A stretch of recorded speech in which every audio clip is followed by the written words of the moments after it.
public order falls under the first entry of the state list, the same entry talks about how the state is not entitled to use the forces that are mentioned in the union list. The 31st entry of the union list talks about how broadcasting falls under the authority or conditions of the union. So the council here highlights the fact that how the state has exceeded its constitutional authority by banning the live telecast of the temple inauguration.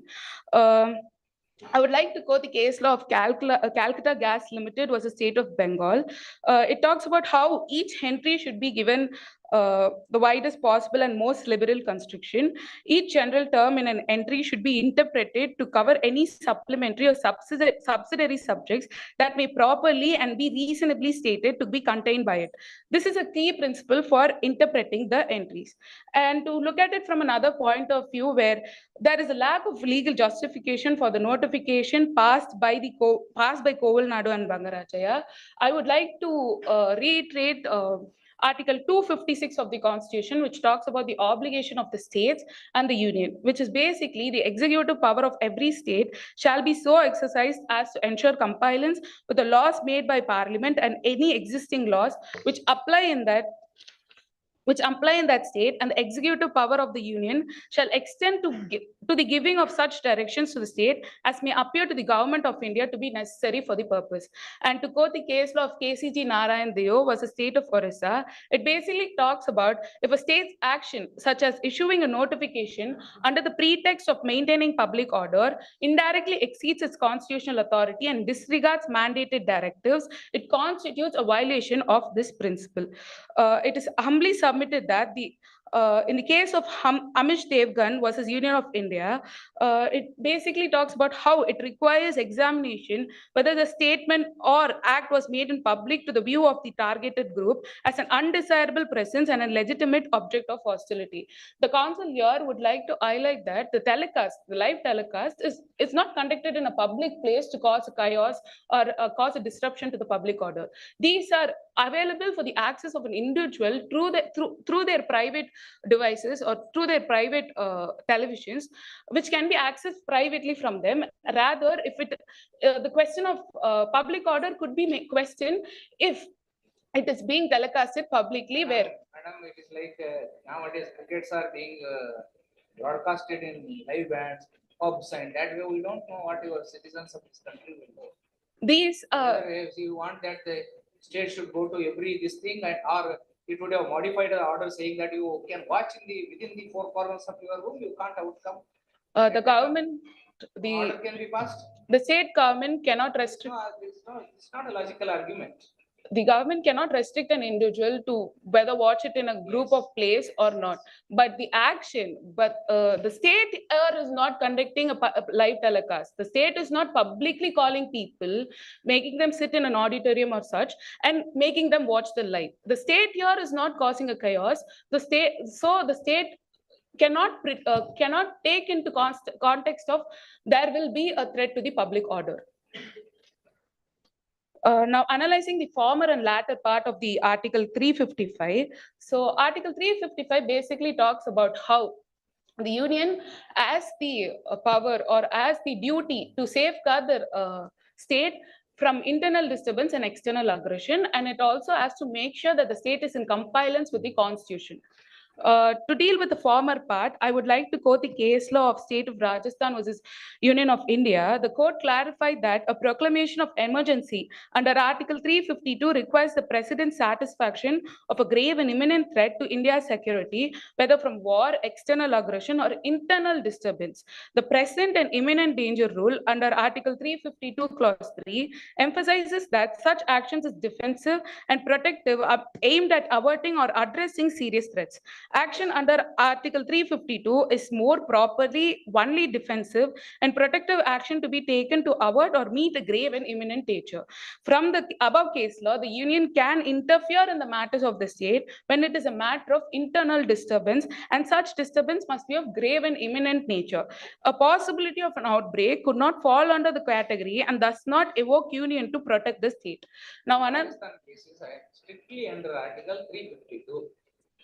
The interpretation, since the word... Your argument is on 355. To what extent union can interfere in the state affairs when it is a public disturbance or whatever. External, definitely union will have a power. Internal disturbance, keeping in mind, entry one in the list two. Entry one in the first list, entry one in the list two says it is a state's power.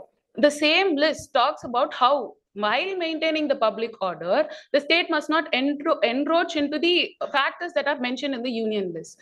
As you said, the state of Rajasthan is in relation to Article 352. But the interpretation or the definition for the word internal disturbance is derived from Article 352 and 356 of the Constitution. And to analyze the latter part of Article 355, which talks about whether the union must make sure that the state is in compliance with the Constitution, the council would like to quote the case of Varaki versus the state secretary of and others. By Article 355 of the Constitution of India, one of the constitutional duties cast on the union is to ensure that the government of the council seeks permission of every state is carried on in accordance with the provisions of the Constitution. It is humbly submitted that to analyze the latter aspect, the union thereby has a need to ensure that every state is in accordance with the Constitution. The state of Tamil Nadu and the state of Bangarajaya has failed to comply with the Constitution by not abiding by the order passed by the central government with no proper admissible reason. The council, if your lordship is pleased, the council would like to move on with the prayer. 2 seconds, you finish your prayers.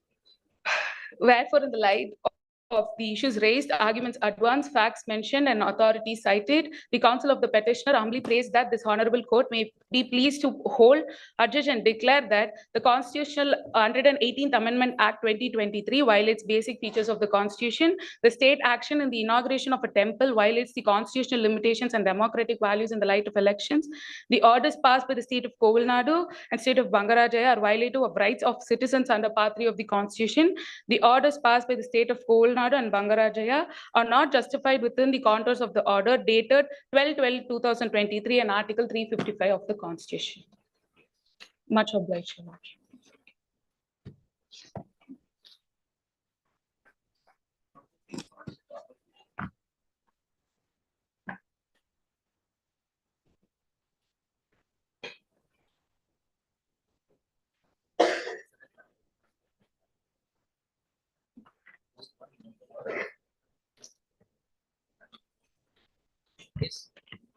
A warm greetings to the bench. If it may please the Honorable Court, Council seeks permission to begin. Much obliged. Speaker number 1. Speaker number 1. Council seeks permission to collectively address the Honorable Bench as Your Lordship. Much obliged. Your Lordship, I am CNL 11 and stand before you, this Honorable Court, appearing on behalf of respondents, Union of Jambudvipa and others, and will be dealing with issue number 1 and 2, and my co-counsel will deal with issue number 3 and 4, Your Lordship. Your Lordship, if the Honorable Court is well versed with the facts, Council seeks permission to begin with the issue. Much obliged. Your Lordship, issue number 1 in this instant case reads as whether the Constitution 118th Amendment Act violates the basic feature of the Constitution. Your Lordship, it is most humbly submitted before this Honorable Court that the Constitution 118th Amendment Act does not violate the basic feature of the Constitution, as the Act is passed keeping in view the further economic developments and providing for the welfare state, Your Lordship.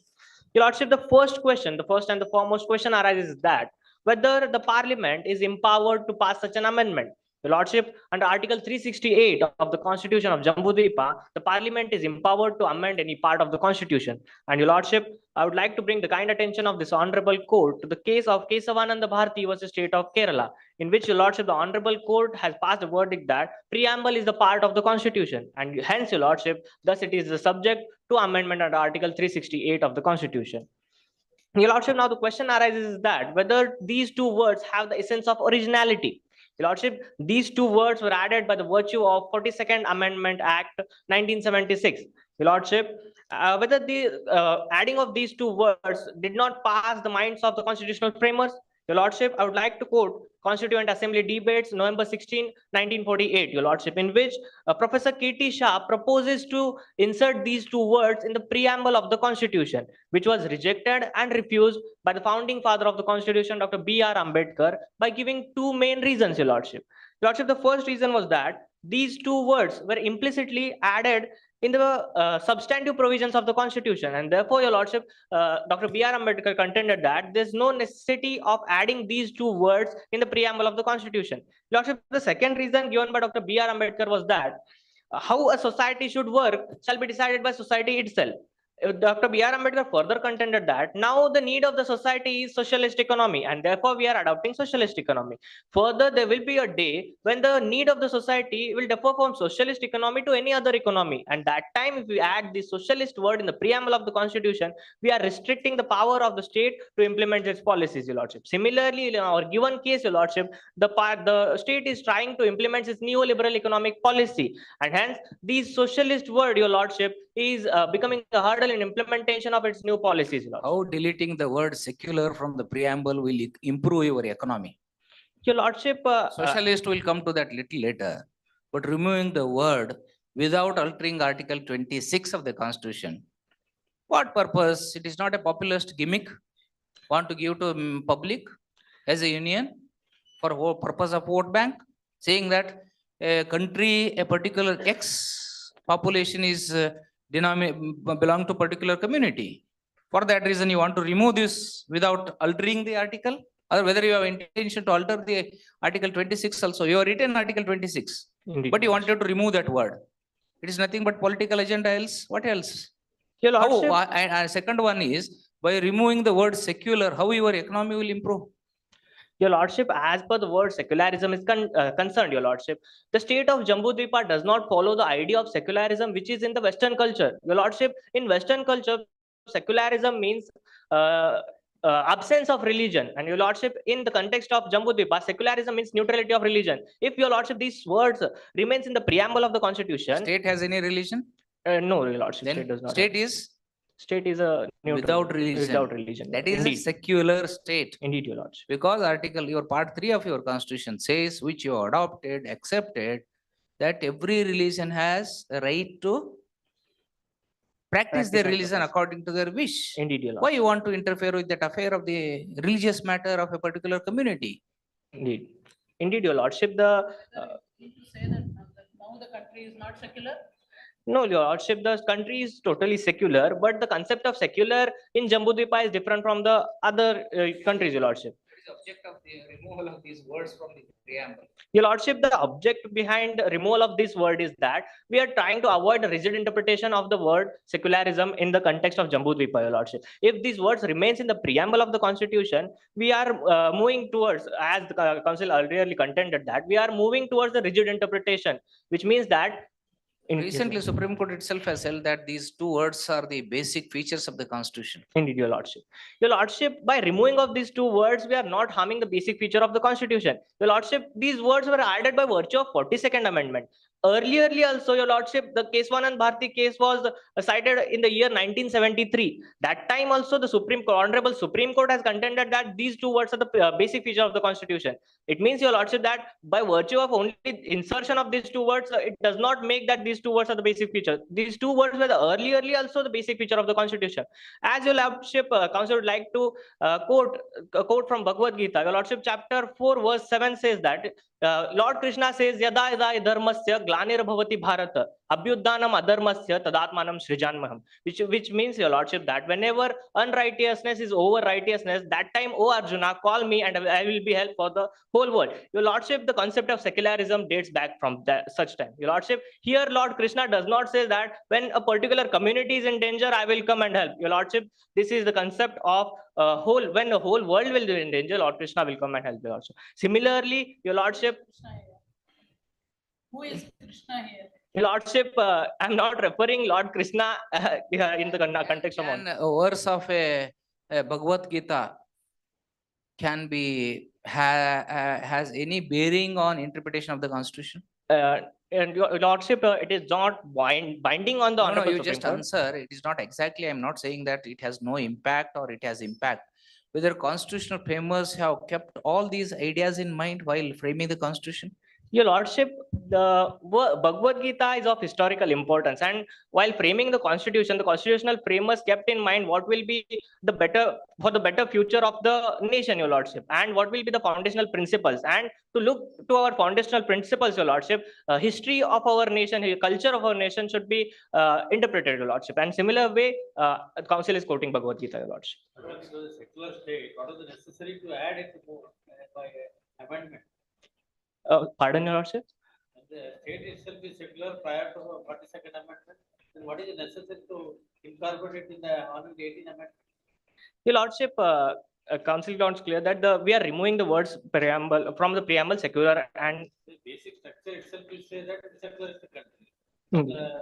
Incorporate with the 1949 itself is when it is accepted. Indeed, Your Lordship, The state want to remove it. Your Lordship, the state wants to remove these two words for providing economical development, which is and for the welfare state, which is mandated by the Constitution itself under Article 38, which speaks about directive principles of state. This is for you to say that mere removal of these words Yes. will boost your economy. Your Lordship, as the facts is concerned, whenever the state is trying to implement its policy, there is a chaos between the society and from a particular community, particular sect, Your Lordship. As in when the government is trying to implement its uniform civil code policy, there was a arguments. So you are saying that economy of the country will be Oh, it has affected to do by with the the amendment. secularism. Your Lordship, as per the economy is concerned, Your Lordship, the state wants to implement its neoliberal economic policy, which provides for privatization and capitalist economy. And as Dr. B.R. Ambedkar, when framing the Constitution himself, said that when the society what needs, it shall be implemented by the society itself. Similarly, Your Lordship, the need of the current society is implementation of capitalist economy, and therefore, Your Lordship, the state is trying to implement its neoliberal economic policy. What about Article 29 and 30? Minorities' rights. Your Lordship, It is the, these are the fundamental rights. indeed, Your Guaranteed. Lordship. They can go and enforce before us. Indeed, Your Lordship. The minority. You are deleting these words Indeed, Your Lordship. indirectly affect their rights. Your It is a Lordship. basic structure of the Constitution. Keshwananda Bharti says, Yes, ma'am. Bommai says, Indeed, Your Lordship. Your Lordship, indeed, these two terms are the basic feature of the Constitution. But Your Lordship, are we harming the basic feature? Your Lordship, we are not. Are we not providing justice for these two terms, socialist and secular? Your Lordship, to provide justice to the secularism, we are implementing the UCC policy, which means for equal law for all religions. Similarly, Your Lordship, the socialism, as per socialism is concerned, Honorable Supreme Court in Excelsior versus Union of India has held that socialist character does not impose rigid economic policy, and the presence of it in the preamble would be misinterpreted. Similarly, Your Lordship, in the current situation, these two words are misinterpreted, and Your Lordship, for clarifying this misinterpretation, the state is trying to remove these words from the preamble of the Constitution, Your Lordship. Article 14 says equality before law and equal protection of law. Yeah, Charges of the state should be distributed equally to all the citizens. Indeed, Your Lordship. Your very basis for this amendment says that we wanted to change our policy towards the socialist to Capitalist. capitalist. Indeed, Your Lordship. It will not affect the basic structure of the constitution. Your Lordship. The Ramaraja concept is there in the constitution. Indeed, Your You are Lordship. arguing Bhagavad Gita, no? Indeed, Your Lordship. Ramaraja is nothing but what? The concept of Ramaraja. It is not written in the constitution. You were very all elected government for last 75 years. So followed this. Indeed, Your Lordship. Every citizen has a some part of the right in the largest of the state. Indeed, Your We Lordship. wanted to deviate and we wanted to give to someone, few persons. Not at all, Your Lordship. The state is not deviating the resources to some kind of persons, Your Lordship. The state is also respecting the constitutional mandate and is also providing for the Ramaraja, as Your Lordship says. Your Lordship, Ramaraja is also covers the concept of welfare state, Your Lordship. And to provide for welfare state, it is duty of the state itself. And Your Lordship, in accordance with the provision, providing for the welfare state, Your Lordship, the state is working and it is fulfilling the current need of the society. It is fulfilling what is required for the development of the nation, Your Lordship. Similar way, Your Lordship, the state is trying to implement its policy, and in accordance with which, Your Lordship, the state has brought forward this amendment act, Your Lordship. Your Lordship, Council seeks permission to deal with issue number 2. Much obliged. Your Lordship, issue number 2 reads as whether the state action in inauguration of temple violates the constitutional limitations and democratic values in the light of elections. Your Lordship, it is most humbly submitted before this honorable court that the action of the state in inaugurating temple does not violate the constitutional limitations and democratic values in the light of elections. As Your Lordship, the state is working under the constitutional mandate itself and it is working under the constitutional framework. Your Lordship, Article 51A of the Constitution of Jambudvipa imposes duty on the individual to protect the culture of our composite culture of our rich heritage, Your Lordship. And Your Lordship, therefore, which is the duty of the individual, it is the duty of the state as well. And Your Lordship, the state is performing its duty and it's performing its mere administrative policy and it is within the constitutional framework. Therefore, Your Lordship, the act of the state which provides for the inauguration of temple does not violate the democratic values, Your Lordship. Which law you are inaugurating? Is the state aiding it, or state is actively participating in inauguration of a temple built by a particular faith? Under Indeed, what Lordship. law? Under which constitution? Which article of the constitution? Indeed, Lordship. Confers that power to you? Your Lordship. Vis-a-vis Article 26C Yes. to manage own affairs in the matters of religion. Indeed. Manage, why you are worrying? It is nothing but a political gimmick. Your Lordship, When elections are there, it is not a electoral malpractice under the Representation of People's Act. Your Lordship, indeed, Article 26 empowers such rights on the religion itself, Your Lordship. But Your Lordship, the act of the state, why the act of the state? The motive behind of the act of the state is not keeping in mind the further elections. Your Lordship, the act of the state is for providing cultural development, Your Lordship. And as Council earlier said, it is the duty of the state to promote the culture under Article 51A of the Constitution of Jambudvipa. Similarly, Your Lordship, as per the questions of providing grants or funds to the inauguration of the temple, Your Lordship, Article 282 of the Constitution of Jambudvipa confers power not only on the state government but also the central government to provide any funds for the public purpose, even when, Your Lordship, it has the power to make law on it or it does not have, Your Lordship. Similarly, Your Lordship, the constitution itself confers the powers to the central government, and the central government is working under the power which is conferred by the constitution itself, Your Lordship. Purpose, Indeed, Your Lordship. not a particular religious faith. Indeed, Your Lordship. Public purpose is different. Indeed, Your Lordship. Public purpose means it is a without religion. Indeed, Your Lordship. Your Lordship, Maybe welfare. You want to give some kind of scholarship to all the law students. Indeed, Do it uniformly all over India, Indeed, Your not Lordship. based on any caste, creed, religion. Indeed, Your Lordship. Council would like to clear this Lordship's contention by quoting one case law, Your Lordship. Your Lordship, Privy Council in Amulya Chandra versus Corporation has held that building of dharmakasalas for accommodating pilgrims is for public purpose. Similarly, Your Lordship, providing facilities to the individuals who are arriving at the inauguration and providing for the inauguration also can be considered as public purpose if we take out the ratio from the case of Amulya Chandra versus Corporation, Your Lordship. Your Lordship, as per the question of model code of conduct is concerned, Your Lordship, model code of conduct arises when? Your Lordship, model code of conduct. Know that. You skip that and go. Much obliged, Your Lordship.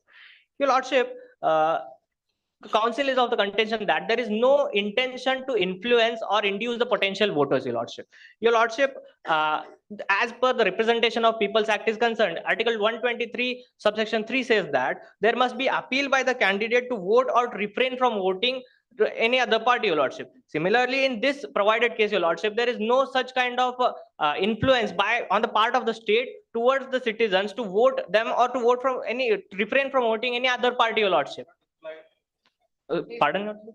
It is not expressly you are doing, but impliedly you are doing, and we need to interpret the legislation in such a way that it will serve the purpose of the law.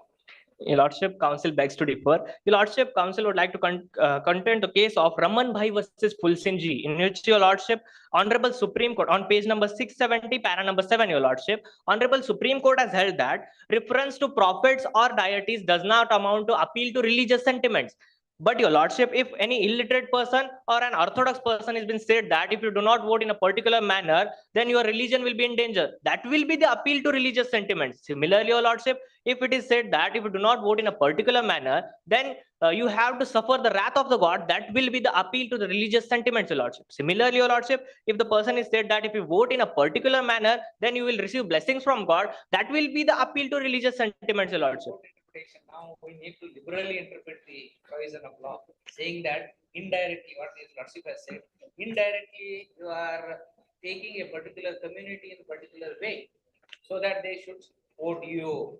Your Lordship, to provide for such an allegations, Your Lordship, as raised by petitions, Your Lordship, there must be clear and cognate evidence, as said by Mahant Srionath versus Chaudhary Ranbir Singh by the Honorable Supreme Court, that to the offense of such kind of influencing the voters is of quasi criminal nature, which can arose to 6 years of disqualification, Your Lordship. And to defend such kind of offenses, Your Lordship, there must be clear and cognate evidence. Similarly, Your Lordship, in the case of Yas Baldev Singh Man versus Gurcharan Singh Man, on page number 1111, para number 8, Your Lordship, Honorable Supreme Court has held that the such an allegation must not be decided on mere preponderance of probabilities. There must be strict proof and not mere preponderance of probabilities, Your Lordship.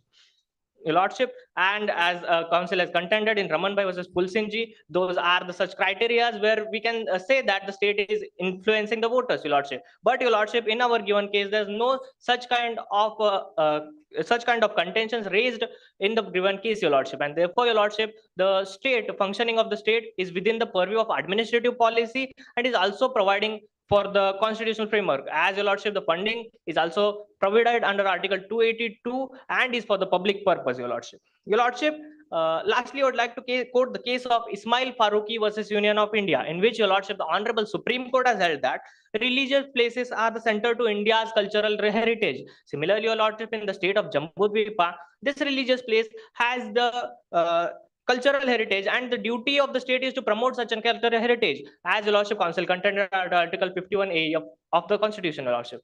Similarly, Your Lordship, in the legislation of Ancient Monuments and Archaeological Sites and Remains Act 1958, it mandates not only the state government but also the central government to act to provide for the Protect existing monuments, not to construct new monuments. Indeed, Your Lordship. But Your Lordship, it also provides that it also protect the monuments which are of artistic importance. Your Lordship, the facts of the case provides that the temple was a grand temple of Dandakaranya, which shows the essence of its artistic importance, Your Lordship. Similarly, the state is trying to promote and protect the cultural heritage, and in it ways, Your Lordship, it is providing for the protection of this ancient monuments and the contents of ancient monuments, Your Lordship. The judgment of the Honorable Supreme Court was passed in the year 2018, Your Lordship, and the disputed land, the question of the disputed land was longed back. Lordship, it also shows the essence of historical importance, Your Lordship. Your Lordship, Council would like to conclude with a statement that the act for the first issue, Lordship, the act of the state by removal of the words secularism and socialism from the preamble of the Constitution is for providing for avoiding the rigid interpretation of these two words, Your Lordship, and as said by the father of Indian economy, Kautilya, Artha Aishwarya Janana Aishwarya, which means prosperity of the economy is the prosperity of the people. And Your Lordship, providing for this prosperity, the state is working and it's implementing its neoliberal economic policy. And similarly, as per the second issue is concerned, Your Lordship, the state is providing for the promotion of the cultural heritage and it is working under the constitutional mandate, Your Lordship. It was a privileged argument before the Honorable Court. Much obliged.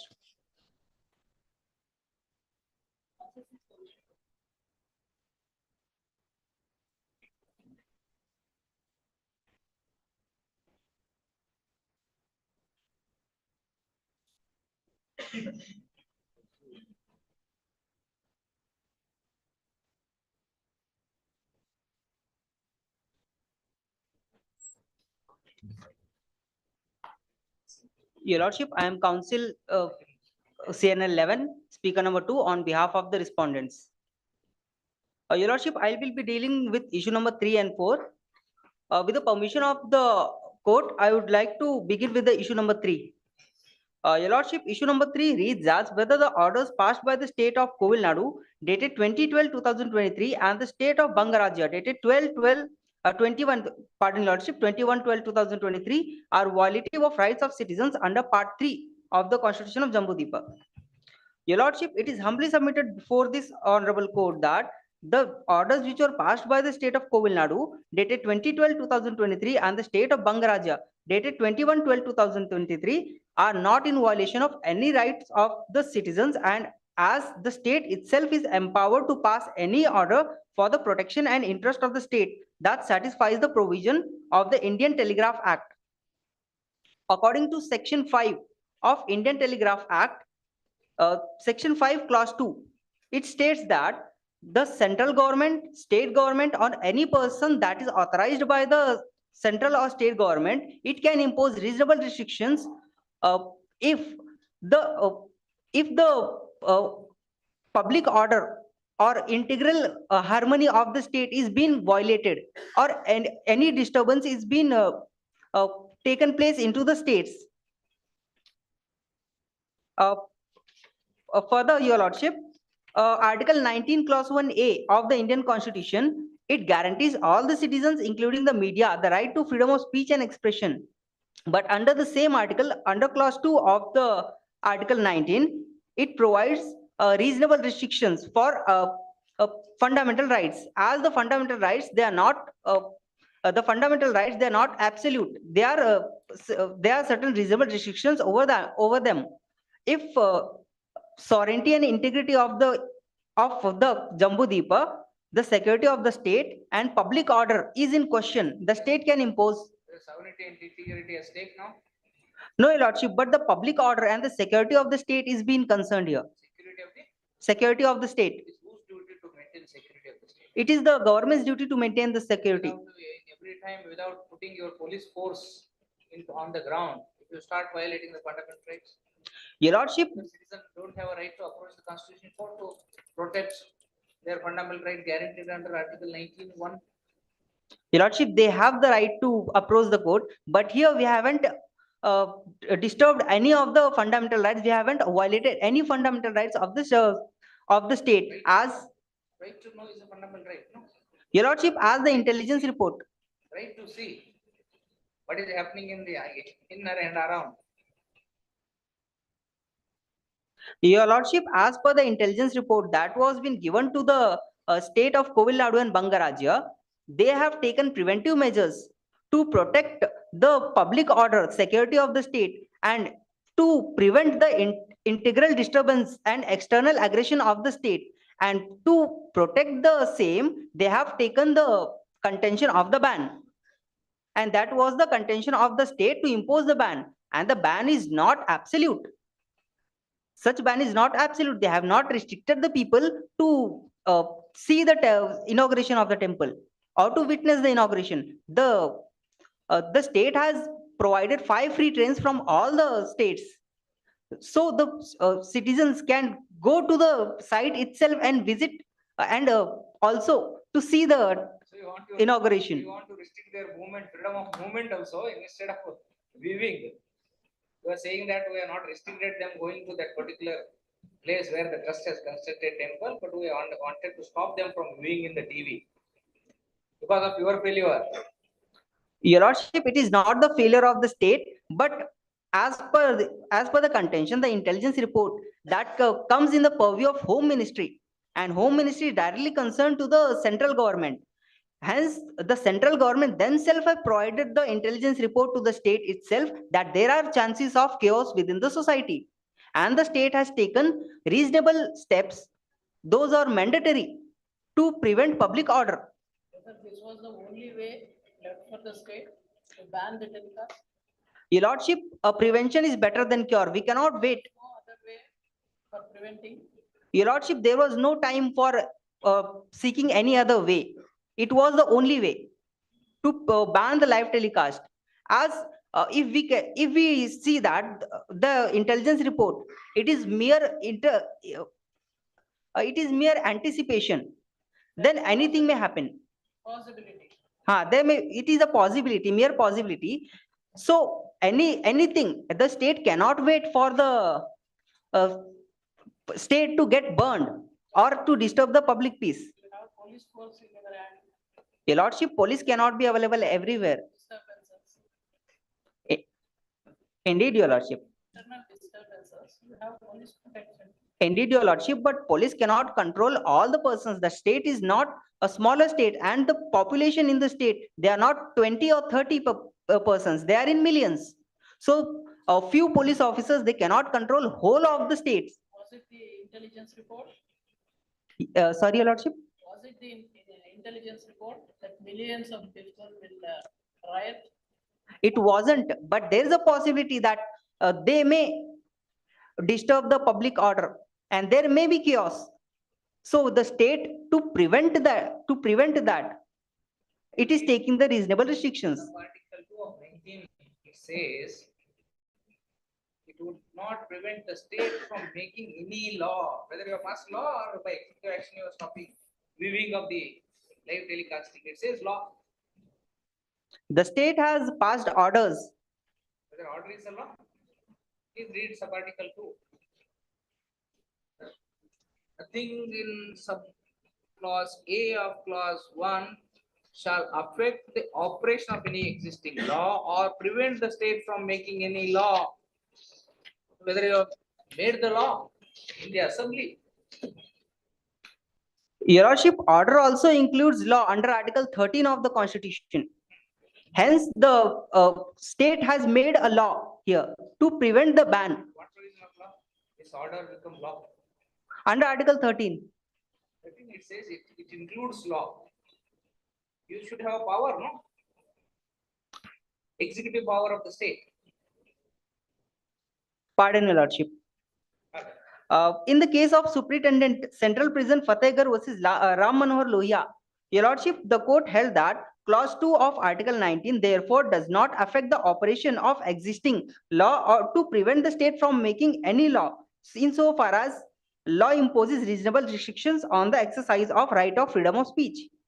They can impose reasonable restriction to protect the internal safety of the people. Your Lordship, according to the case, in the case of Ramesh Thapar versus State of Madras, public safety is being defined. Public safety ordinarily means security of the people and the freedom from danger.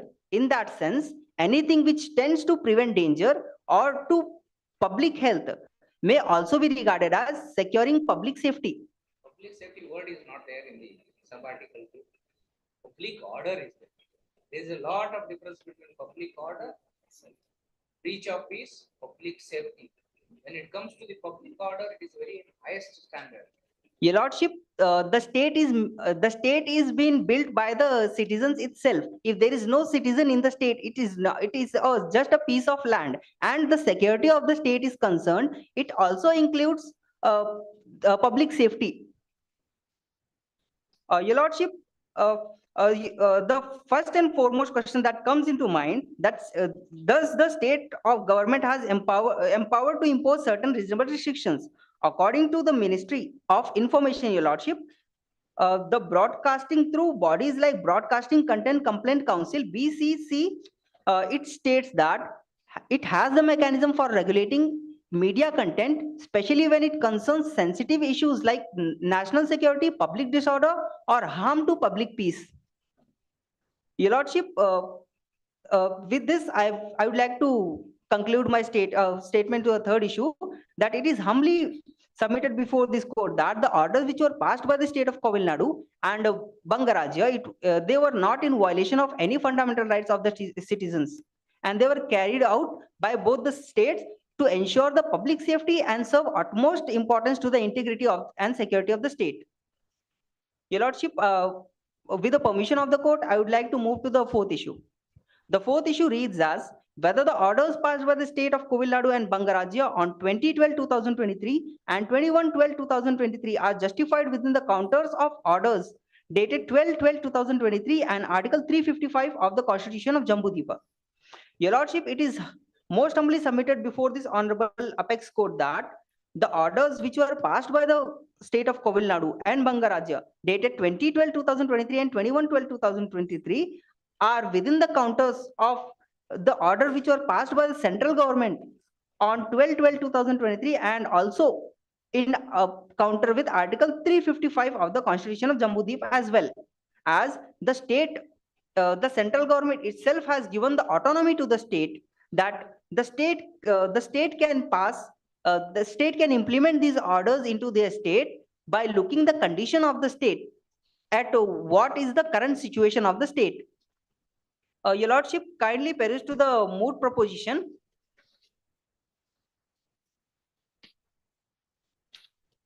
federal structure of government is there? Pardon, Your Lordship?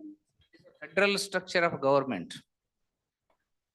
Your If Lordship, every time in the guise of public order or safety of the citizen, if Union started to interfere with the affairs of the state, what will happen? Your Lordship, Wherever order goes to the basic structure of the constitution, federal structure of the constitution. What is the answer for that? Your Lordship, the state Nobody of is saying that Jambudvipa. under 355 you don't have power.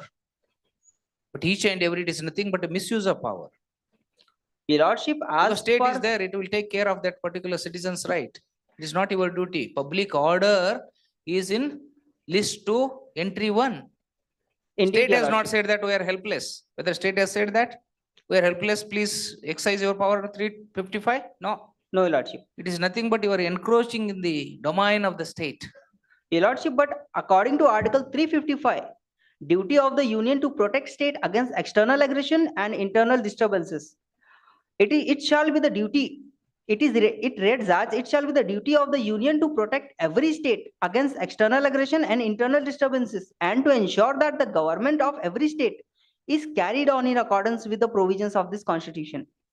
Uh, uh, in the constitutionality, in the constitutional membrane, and the state has passed these orders, as it was the contention of the central government itself that the state can implement the orders, reserving their autonomy and respecting the boundaries of the quasi-federal polity. As the state of Jambudvipa is the quasi-federal nation, both the state government as well as the central government have powers to implement orders.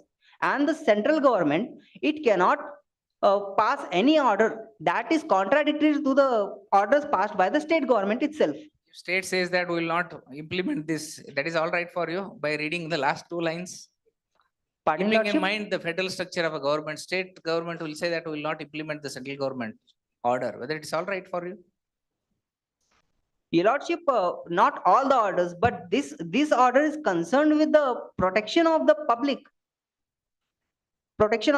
of the state, and to prevent the internal aggression and external disturbance, Your Lordships, internal disturbance and external aggression. The state has taken these preventive measures, and hence, as per Article 355 is concerned, Your Lordship, I would like to quote a rationale that is given by Dr. B.R. Ambedkar for including Article 355 in the Constitution, is along with in these lines that says that the Constitution is a federal constitution, and thus the state have been assigned sovereignty within their own fields as well as plenary powers to secure peace, order, and good governance for themselves. Here they bar the provisions which permit the union to override any legislation that may be passed by the state. Hence, it is therefore necessary to provide that any invasion is made into the states, it may domain as it is permitted by Article 356 itself. Your Lordship, according to the case of S.R. Bommai versus Union of India, Honorable Justice Sawant opines that on the behalf of Justice Kuldeep Singh and on himself, held that Article 355 is not an independent source of power for interference with the functioning of the government. Hence, only on the basis of that, the center, they cannot restrict the state, or they cannot challenge the law that is being made by the state. Your Lordship, it is most humbly submitted before this honorable court that the orders which were passed by the state of Tamil Nadu and Bangarajya dated 2012-2023 and 21-12-2023, they are not in, they are within the counters of the order which was dated 12-12-2023 and Article 355 of the Constitution of Jambudvipa. Hence, these orders are passed in keeping in view of the security of the state and to protect the harmony of the state. Your Lordship, the council seeks permission to go with the prayer. Wherefore, in the light of issues raised, arguments advanced, and the authorities cited, the counsel for the respondent most humbly prays before this Honorable Supreme Court of Jambudvipa to dismiss the petition, to uphold the constitutionality of the Constitution's 118th Amendment Act 2023, and to pass any further order that this Honorable Court may deem fit in the light of equity, justice, and good conscience. for which the respondent shall be duty bound to pray for to forever to pray. Your Lordship, it was an honor to argue before this honorable court.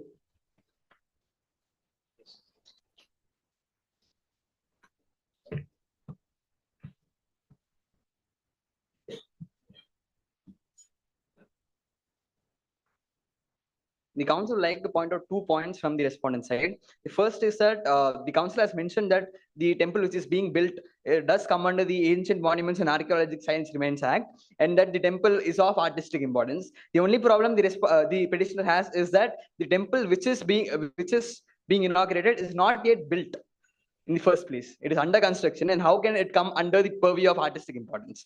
And secondly, the actions of the state to ban the telecast will also result in a public outbreak. And if the object of the state was to prevent the outbreak, then it should have also issued an order to control the reaction to the ban, which the state failed to do so. And it has mentioned that there were 2 major communities involved in the dispute of the land, hence there would be a major outbreak. And for that to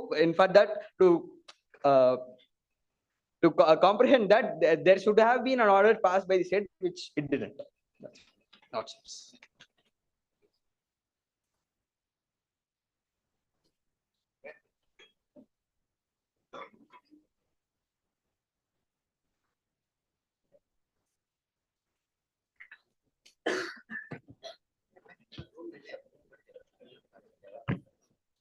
Your Lordship, counsel seeks permission to rebut. Rebut. Much obliged.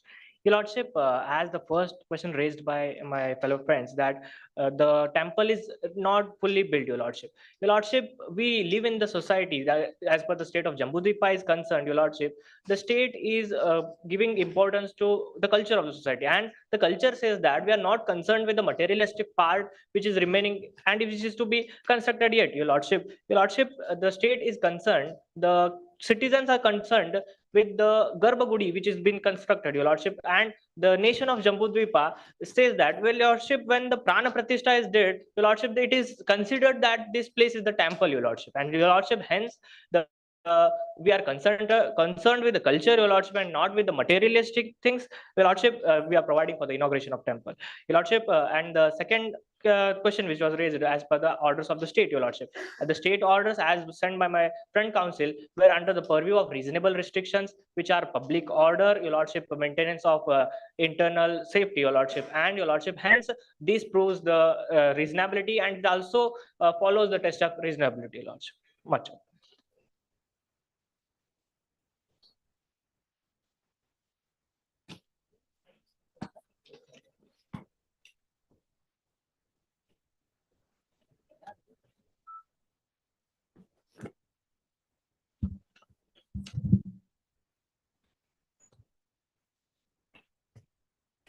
Sir.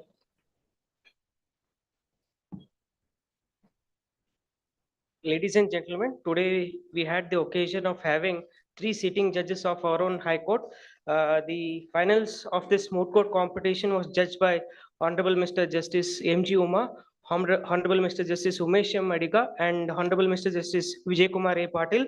Our institution, as well as all of us who are gathered here, we are gratefully thank each one of the judges who have been present over here for their valuable times.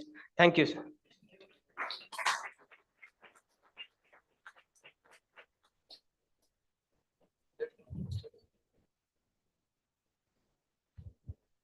Good afternoon, all. I request Lady Justice M.G. Uma Madam to address the audience. Now, please.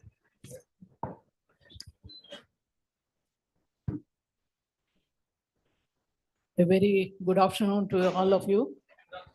Good afternoon. And congratulations for all the participants. It is not important who will be the first placer or second placer, who will win, who will lose. It is immaterial. It is a great occasion for the students who are into law to participate in such moot courts. I am told several teams have participated in this, and we could see the performance by two teams. I should say they were extremely good. Both the teams were extremely good. Congratulations for the council who addressed the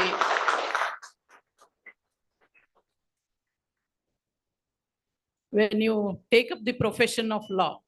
I am hopeful that you will take the litigation law, which will be very challenging and very interesting rather. So I call upon you, the young minds, to come to our courts. I think we will see you in the courts, appearing before our courts. And one thing you should bear in mind, always you should be a master of facts. The facts, you should always be a master, but you should be a student of law forever. Even if you reach the height, even if you attain the age of 60, 70, 80, you will be a student of law.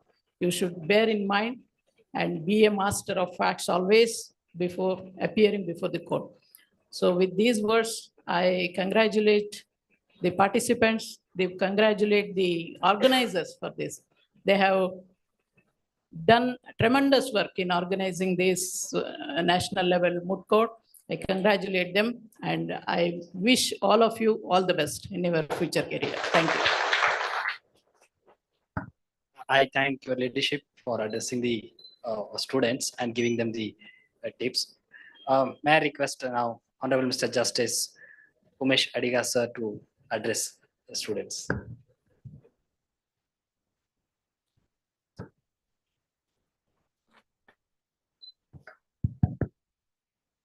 Good afternoon, everybody. It is my proud and privilege that I, being a student of S.A. Manu Law College, now participating in the moot court function as a judge.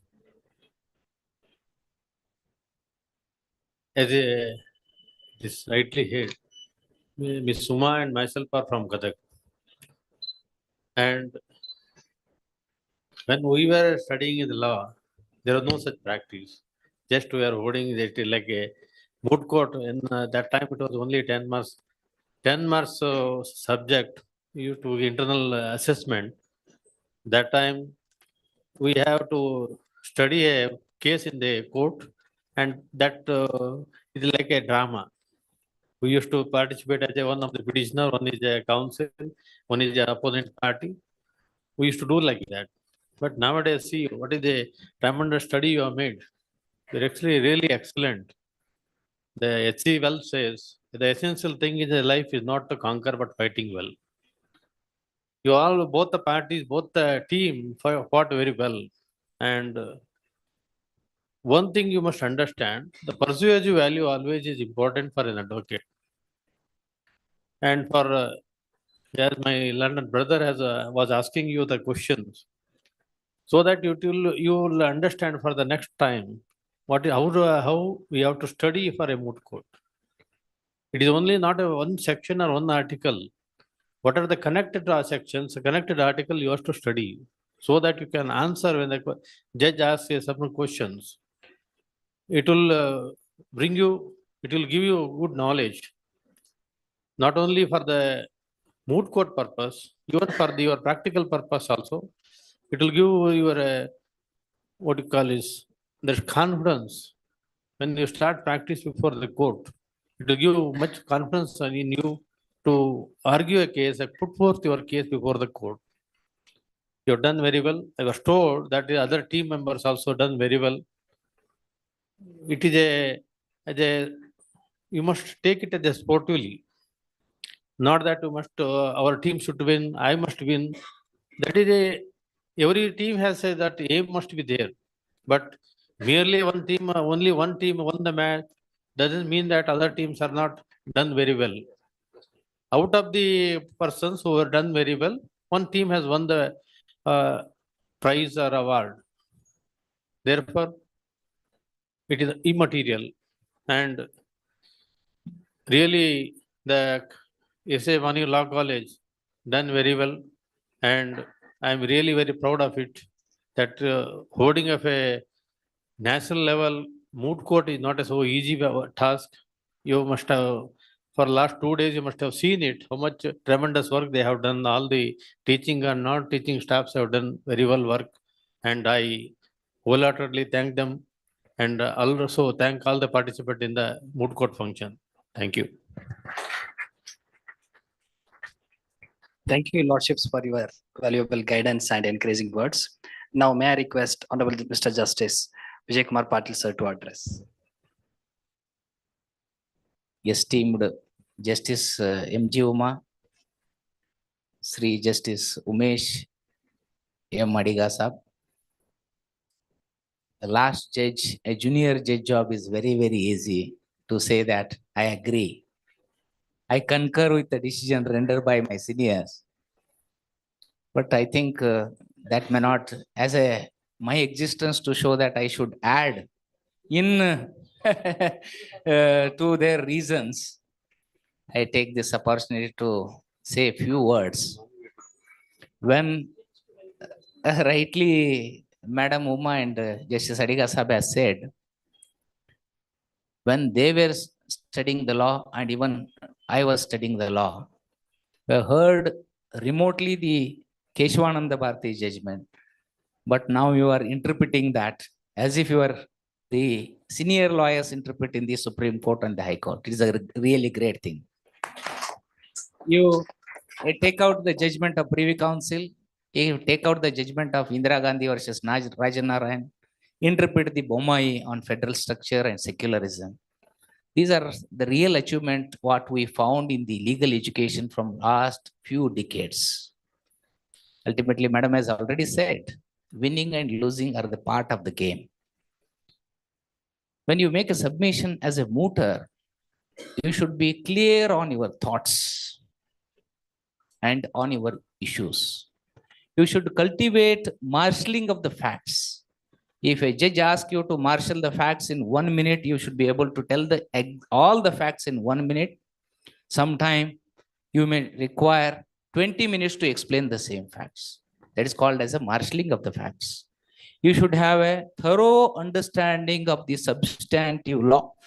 That is the fundamentals of the law. Article 355, when we ask the question, what is the object and intent behind the parliamentarian or the framers of the constitution? It is nothing but core. Article 355 says it is nothing. Answer is quasi-federal structure of a government. If state started saying that I'll declare my state as an independent republic, definitely center is required to interfere with the affairs of the state. With that objective, so understanding of these fundamentals is very, very important for the mooter also and for the lawyer also when you come to the profession. Next one, how you apply these facts to a particular substantive law is also very important. When I ask this question, it says law, how you relate this law?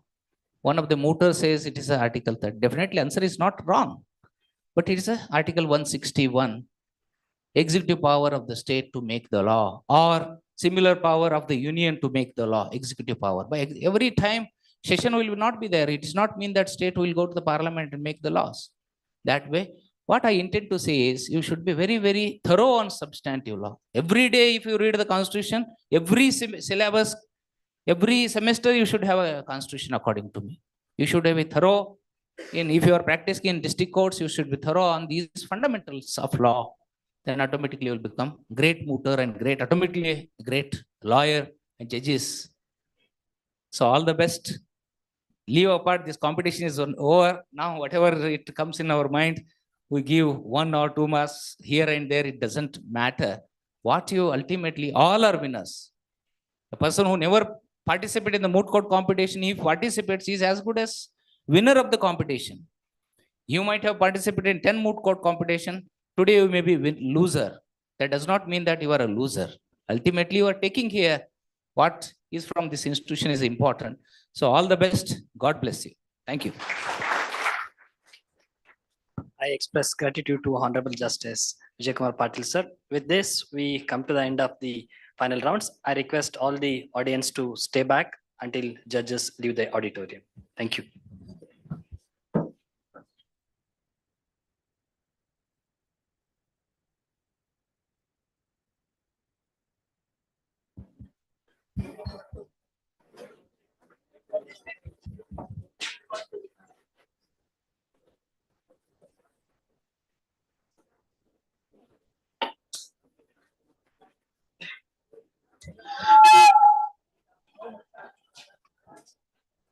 All of you proceed to lunch, which is arranged at GK Law College.